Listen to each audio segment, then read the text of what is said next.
Shall we study Bible together? Well, now as we follow the Jesus ministry in a timely manner, the chronological manner, we studied last week about a few days he went up on the cross on the Tuesday night, on Tuesday afternoon. He went up in Mount Olive, and that's where he explained his disciples about what will happen at the end of the world, and also what will happen at the time he returned. And particularly last week we learned that he's going to judge the time that he returned. Now we're going to study what happens after this. Apparently at the Tuesday night he went back to the Bethany, and Jesus and his disciples stay at Mary and Martha's house. We're going to study from the Matthew chapter 26, start from verse 1. So if you have a Bible, please open your Bible to Matthew chapter 26. Let me read. When Jesus had finished saying all these things, he told his disciples, "You know that after 2 days the Passover is coming, and the Son of Man will be handed over to crucified." The things I'm going to explain about the timing of his death on the cross and the event before that, there's several theories. So the one I'm going to introduce today is just one of the many theories, but I think the one I'm going to introduce is pretty much, I think is a quite orthodox explanation. But anyway, would you please take a look at this chart? Now, as you see here, and I know it's written in Japanese, but now the calendar is the one we use, a Roman. It's different from that is the same as what we use, but it's different from the Jewish calendar. Now what the difference is that we count the start of the day from the midnight until the next midnight is 1 day. But in the Jewish people, the Jewish calendar and the time of Jesus, their 1 day start from the time that sunset to sunset. So it's somewhere around 6 p.m. till next 6 p.m. is 1 day. And then Jesus entered the Jerusalem is a month of Nisan, and the 10th day of Nisan, which is equivalent of the Sunday afternoon, Sunday, after 6 p.m. And he entered Jerusalem, and apparently the Sunday night, he went up to temple, but since it was late, he didn't do much. So the Sunday night, he went back to Bethany and stayed at the Martha and Mary's house. And then Monday morning, he went up in the temple and he chased all the merchants out from the temple. Now, the 10th day of Nisan, which is a day that, according to the Exodus chapter 12, in the time of Passover feast, the month 10th day of Nisan, the month of Nisan, that is the day that they had to select the sheep to offer. And so that exactly day that Jesus entered Jerusalem, which is Sunday evening for our time. And then the Monday morning he went up to the temple, and then Monday during the daytime he chased the merchant out. And then the Monday night he stayed at Bethany. And then the Tuesday during the daytime, he had a discussion with the Pharisees and the leader of the Jewish community, and they questioned Jesus that why are you chasing all the merchants out from the temple, and then what the authority you have. And Jesus replied saying, let me ask you, what do you think about the John the Baptist? It came from the heaven or from the earth? So that kind of argument there was. And then the Tuesday, however, the Jewish leaders, they kind of lost the argument. So that's one. Then the Tuesday evening, which is Nisan's 12th day, he stayed at Mary and Martha's house. So the Tuesday evening in our time, which is Nisan's 12th starting, that is 12th, and then it's 2 days from the Nisan 12, which is 14th day. That is the day of the Passover day, and that is the day, the Passover feast day, and that is the day that Jesus was crucified, which is our time in the Friday. So that was the time scale. Now, so Jesus, and then apparently Jesus explained to his disciple when he stayed at the Martha and Mary's house on the Tuesday night, that he said that he's going to be crucified on 2 days from now, which is Nisan 14th. And I believe that that was the first time that Martha and Mary and probably Lazarus as well, that they heard that Jesus is going to be killed on the 14th. The Nisan's 14th.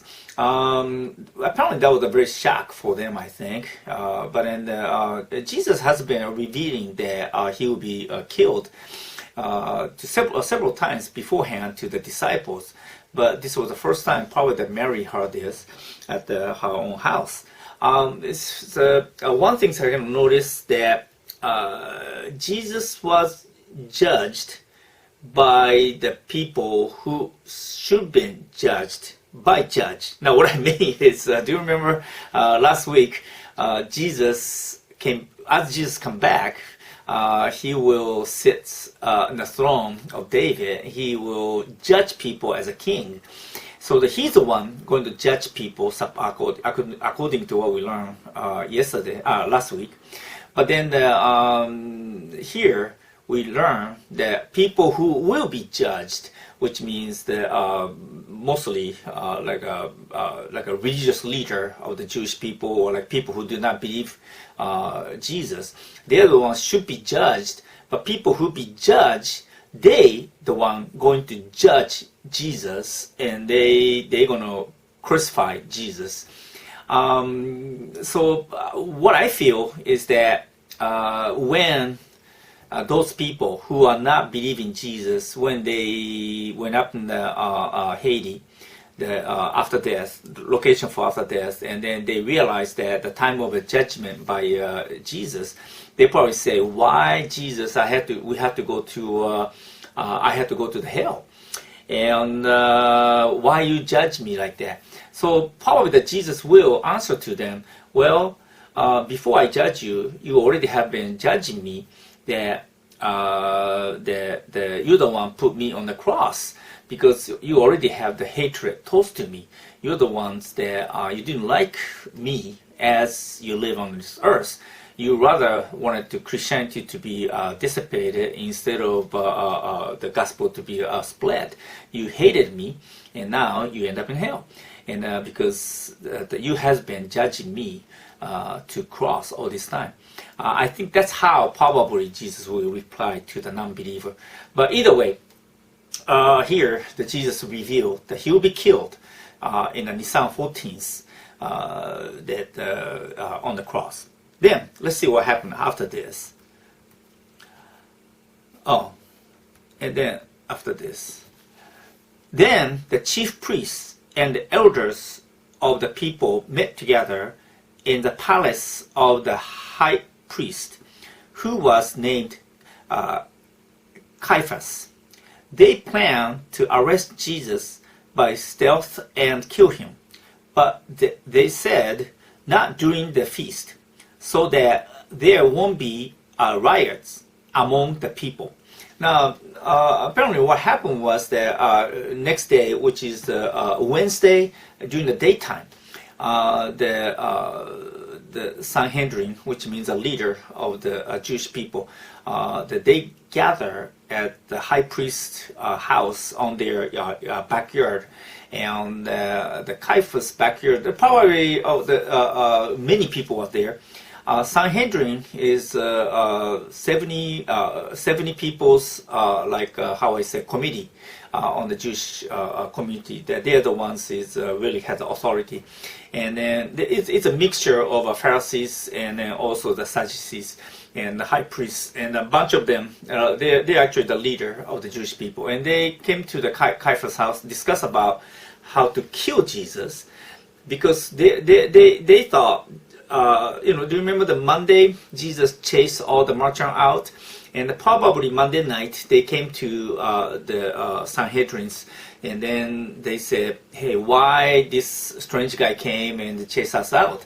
So the Tuesday they went back to the temple and discussed with Jesus what authority you're doing this. And then the Tuesdays it wasn't successful, so now the Wednesday they had a meeting together. And now some of you probably questions why the Sanhedrin didn't send troops to chase Jesus and his group out, because frankly Sanhedrin, they didn't have their own. They had a small minor troops, but then mostly they are afraid that if they really have to chase the Jesus and his group, they have to probably ask Roman soldier to do so. And mostly Roman soldiers, they're there for almost like a police. And but they didn't want to do that. They are most afraid of something called riots. You have to understand during this time in the Passover, the population of the Jerusalem is like a double, even triple. And so many people from outside of the Jerusalem will come to Jerusalem. And Jesus was not alone. He was with the 12 disciples. Plus, there's a lot of Jewish people was followers of Jesus at the time. And they probably came to Jerusalem together with Jesus. Maybe, I don't know how many, maybe 100, 200, I'm not sure. But then there wasn't a few. There's some group of people. Actually, especially when Jesus chased all the merchants out from the temple, apparently many people like that. Many people say, hey, hooray! And so those people who really liked what's happening in the temple, they're the one probably keeping the merchant to come back to the temple. So from the Monday, Tuesday, Wednesday, the temple seems very clean and cleansed. And now Jesus in the temple, and that's where he's supposed to be. And then Jesus probably act like a king there. And during that time, and because the temple itself is his home, at least Jesus thinks that's his father's house. And while Jesus is there, he cleansed the temple. But the merchant couldn't come back, and because of there's hundreds of Jews and the 12 disciples plus Jesus in the temple. And then they complained to Pharisees, and Pharisee was afraid the riots, because if the riots happens, if they send the troops and they become like a big issue, the Roman Empire will come, and they're the one going to try to cease their riots. And if that happens, probably they're going to kill many people. So they decided to kill Jesus after the festival. Let's read the John chapter 11.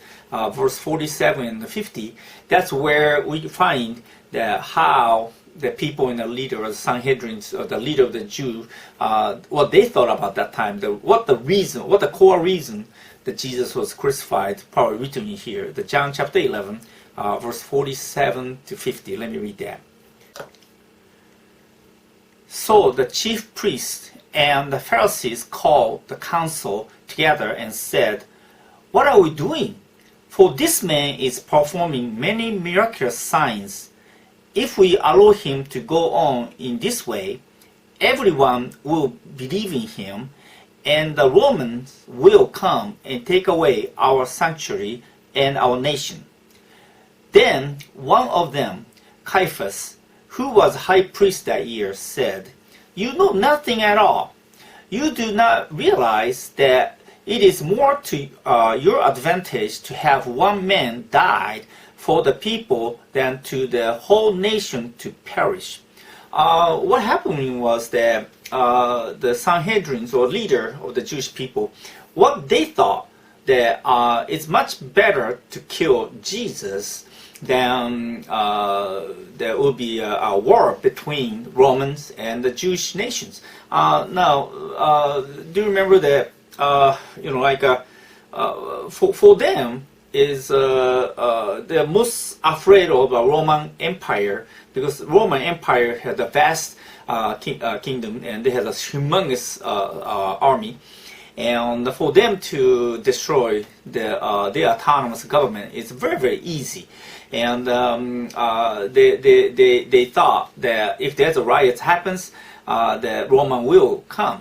So what they thought was it's better to kill Jesus after the festival, and because there's so many people coming to Jerusalem, their population is about triple there.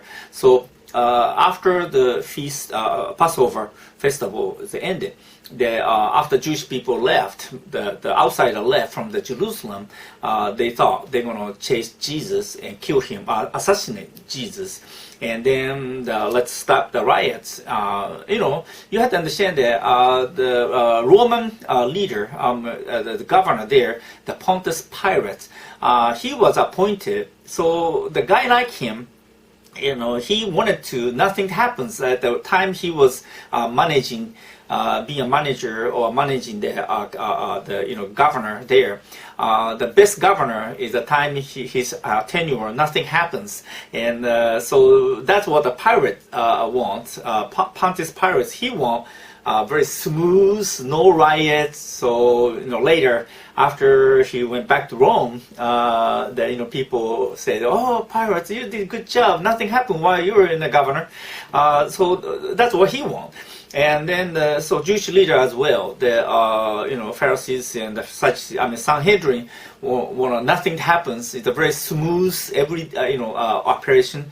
But then the Jesus is they saw some. The Jesus came and he chased all the merchants from the temple. Chased out all the merchants from temple. So and the merchant was screaming. They say, "Hey, we pay a lot of money to have locations, and now you don't let us go back to the business the time that they can make most money." And and then the Pharisees, the Sanhedrin, they need money to build, finish building their temple. So they discuss in a Wednesday during daytime what to do with Jesus, but their conclusion was to kill Jesus. And let's see what happened after this in verse 6, and back to Matthew, in verse 6. Now, while Jesus was in Bethany at the house of Simon the leper, a woman came to him with an alabaster jar of expensive perfume oil, and she poured it on his head as he was at the table. Now, what happened was during the Wednesday, apparently seems nothing.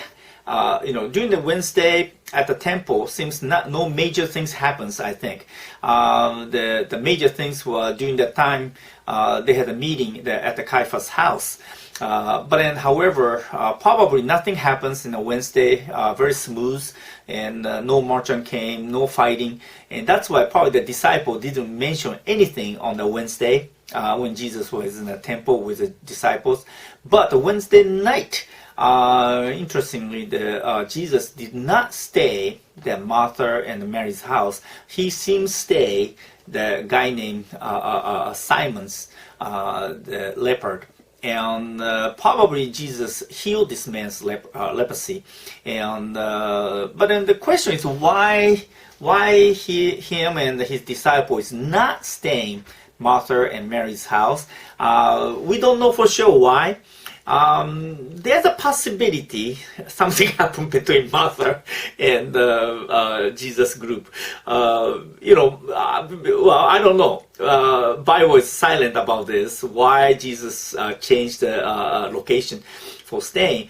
But either way, they are now in the Simon's house, and then at the Simon's house, there's the one woman came, the Matthew and Mark did not name this woman, but we know who that is. And let me read from the John chapter 12, verse 3. That is, I think, the Mary the Bethany.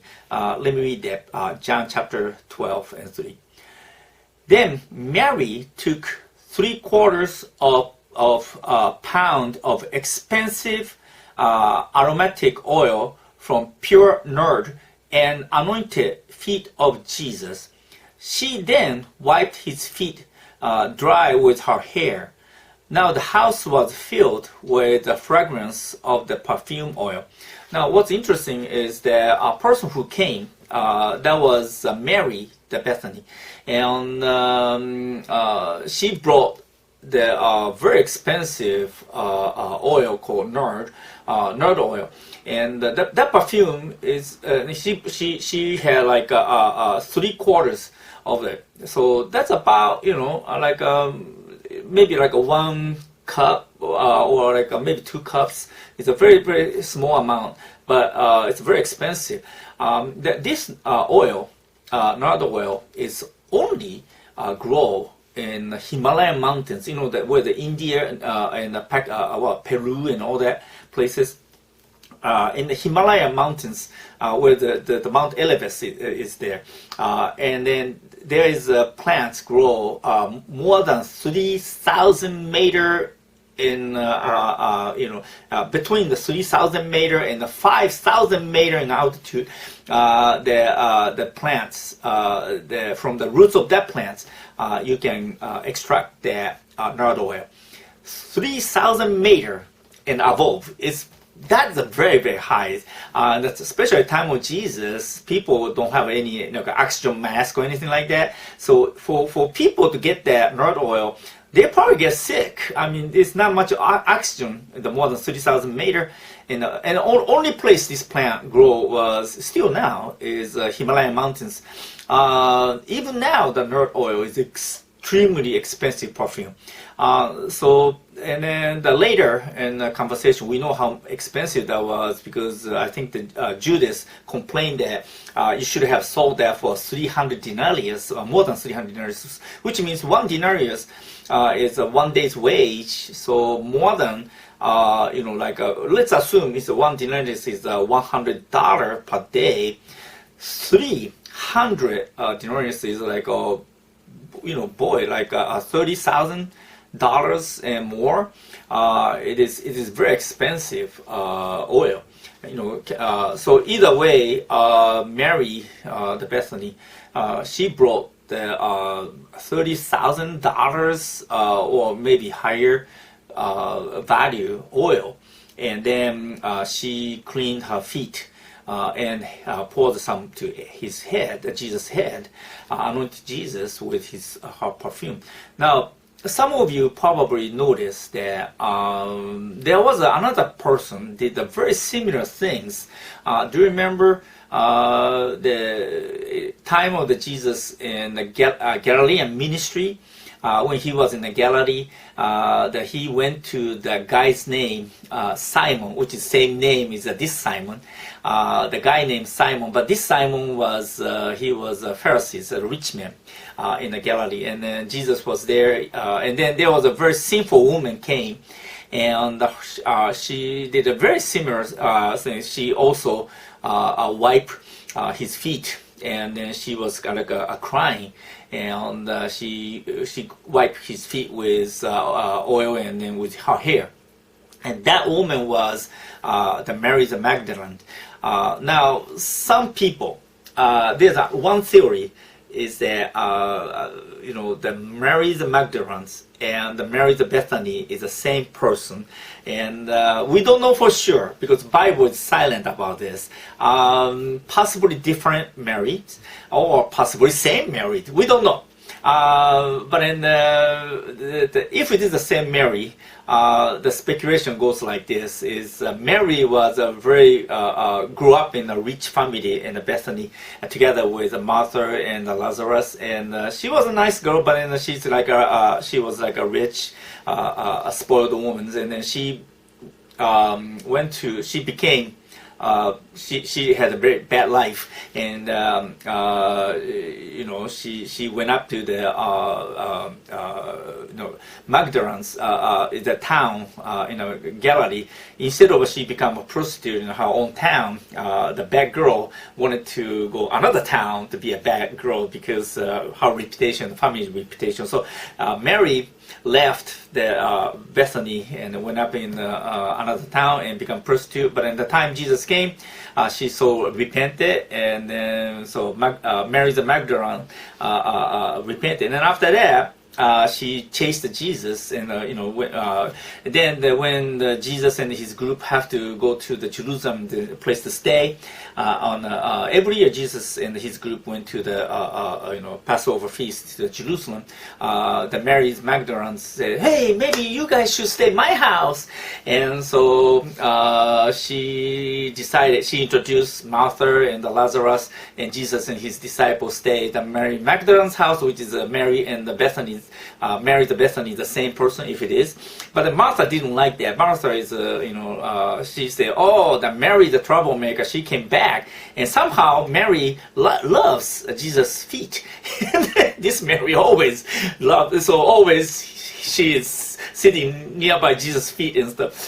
And either way, that's one theory. There's no proof. But it's an interesting theory. But either way, here is Mary the Bethany. She did exactly same things that Mary the Magdalene did, and then apparently the disciple didn't like that at all. Disciple get very upset. Let's read. Let me read in a verse. Start from 8. When the disciples saw this, they became indignant and said, "Why this waste? It could have been sold at high price and the money given to poor." We know mostly who complained about this. That was Judas Iscariot. Let me read from the John's account, John chapter 12, verse 4 and 6. Let me read that too. But Judas Iscariot, one of his disciples, the one who was going to betray him, said, "Why wasn't this oil sold for silver coins and the money given to the poor?" Now, Judas said this not because he was concerned about the poor, but because he was a thief. As keeper of the money box, he used to steal what was put into it. Now, what's amazing is apparently when Jesus and his disciples stayed at the Simon the leper's house, in a Wednesday night, the Mary, she came with a very expensive oil and started to clean and anoint Jesus with the oil. And then here comes Judas Iscariot. He really get upset. He become like outrageously upset, and that he turned his face so red, and he just screamed at Mary. And scored to the Mary and say, "You idiot! You woman! Why you came here? Why?" Blah, blah, blah. So I don't know what happens.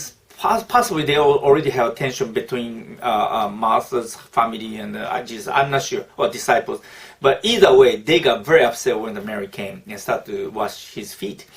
And basically what they claimed was that, especially the Judas Iscariot said that, "Hey, you should have sold that expensive perfume, and so they can, feed to the poor. It's almost value of $30,000, and that is a very, very expensive oil, and you wasted the oil." Now, Mary, probably why she anointed Jesus here, probably Mary heard that Jesus will crucify on a Tuesday night, and she was so shocked, I think. So she probably spent all her money. She knows that $30,000 oil is extremely expensive stuff, especially for her. And then somehow she probably tried to please Jesus by bringing the expensive oil. And as Mary the Magdalene did, she cleans his feet and anoint Jesus and made the entire room smell so good.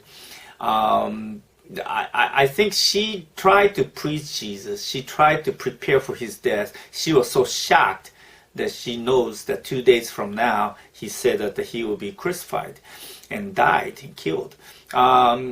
Apparently, a disciple didn't seem scared about Jesus' death. They knew Jesus said several times, but I don't know I don't know they really realized that exactly that going to happen. But apparently Mary seems to understand because she's listening what Jesus said very, very carefully. And every word Jesus said, she knows it will come true. So apparently she have a strong faith in Jesus. At the same time, she was so shocked to know that Jesus said that he will be crucified soon. So I think that's why Mary did. But at the same time, as she did, that his disciple was very, very upset about her. So she was like, put onto the corner, and Judas Iscariot, who actually stealing the money from their money box, he's the one, kind of like very, very against Mary's actions, and very, very indigenously upset about her. Now that is the story, and then that's kind of sad, but that seems what is happening. And let me read after this what happened in Matthew chapter 26 and 10. When Jesus learned of this, he said to them, "Why are you bothering this woman? She has done a good service for me. For you will always have the poor with you, but you will not always have me." Apparently, Jesus kind of protected her and telling the disciple, particularly to the Judas, say, why you doing that? Why you so scaring her? And she's actually doing good things, and she's actually preparing the my funeral. And also, Jesus continued to tell his disciple in verse 12, saying here, "When she poured this oil on my body, she did it to prepare me for burial. I tell you the truth, wherever this gospel is proclaimed in the whole world, what she has done will also be told in memory of her."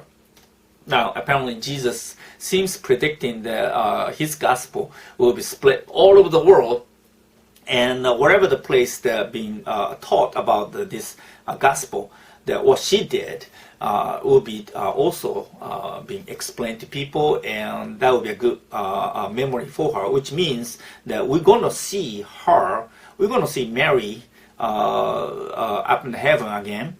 And when I see her in heaven, I'm gonna tell Mary, "Hey, you like Jesus' feast?" or somehow. But anyway, somehow Jesus said it would be a good memory for her for eternity, and which is interesting. Now she actually prepared, and she really loved Jesus, and the reason she did it, to preach Jesus, even though that cost her lots of money, like $30,000 worth of the oil, she just used them all. And then now what happened after this is verse 14. Let me read that. "Then one of the 12, the one named Judas Iscariot, went to the chief priest and said, 'What will give me to betray him into your hands?' So they set out 30 silver coins for him. From that time on, Judas began looking for opportunity to betray him. Somehow, after Wednesday night, after that incident, probably Thursday daytime, the other disciple was preparing for the last meal on a Thursday night in the Last Supper. Judas Iscariot, during the Thursday daytime, he seems went to the high priest location like Caiaphas and others. And Caiaphas and Sanhedrin had a meeting on a Wednesday, and they concluded to kill Jesus after the festival, Passover festival. But then Thursday, apparently Judas came, and probably surprised Caiaphas as well, I think. But they thought, hey, this is a good opportunity. We originally planned to kill Jesus after this, maybe after this festival. But then here comes Jesus' own people came and betrayed him. The 30 silver coins is about like a 12,000 US dollar. So that's about same as the price for one slave. So the Judas sold Jesus is about same value as a one slave. Apparently that's how we understand how Judas and also the Sanhedrin valued Jesus. For them, Jesus is the same value as a one slave. But then Mary, for her, Jesus is everything. She spent 2.5 times more than $12,000, about $30,000 or more, to purchase the nard oil, very expensive oil, and she did the best she can. She cleaned his feet and prepare for burial for Jesus, and here is we can see the difference between there's a three group of people has a very different attitude towards Jesus. And the first group of people, the one that Sanhedrins, they wanted to kill Jesus. They detest Jesus. They hate him. They decided to kill Jesus to defend their own positions and then to defend their people. They thought it would be better to kill Jesus to save nation. That's their argument. But they hate Jesus. They already judged Jesus in their heart. And then another person is Mary. Mary represents the people who love Jesus and adore Jesus. And his death on the cross really hurts their heart. And they do everything. The value of Jesus is so much higher than the nard oil. That's what they do. Now the third group is represented by the Judas Iscariot. He used to be a part of Jesus' disciple, and he was so close to Jesus, but now he betrayed Jesus with money. Those people, I think, remind me the people who come into church and pretend to be a Christian, but they come to church every Sunday. And but then eventually, in the beginning, they really was really following Jesus and come to church every Sunday. But then their mind off to the business, or more money become more important for them instead of coming to church or following Jesus. And those people do not give much offering anyway. But then they're the one going to use. They're the one you become always customer to the church. They come and they listen to the minister's message sometimes, and if they don't like it, they go to other church. They're just always a visitor, and most of their mind is money making is more important than following Jesus. So they actually betray Jesus, and then they take advantage of the church and their wealth instead of serving to church. And that is kind of remind me about the Judas Iscariot and that group of people like that. Now, who go to heaven?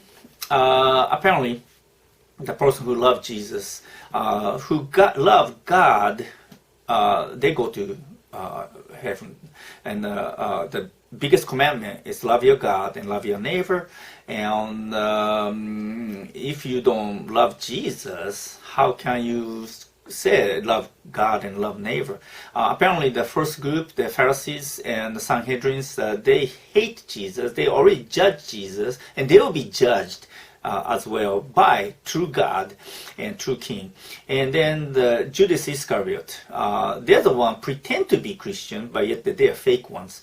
And they actually betray Jesus because their value to Jesus is same as the one slave. They didn't really count the church leaders and all that is an important servant of God. For them is just serving them instead. That's their best mind is money in their head instead of give everything to the God. So that's a major differences. Now, question is, how about you today? Shall we pray? Father in heaven, thank you for your message, and we learn from the anointing oil by the Mary that she prepared his burial. And Lord, thank you. Jesus, we pray. Amen. Okay, have a nice day. Bye-bye.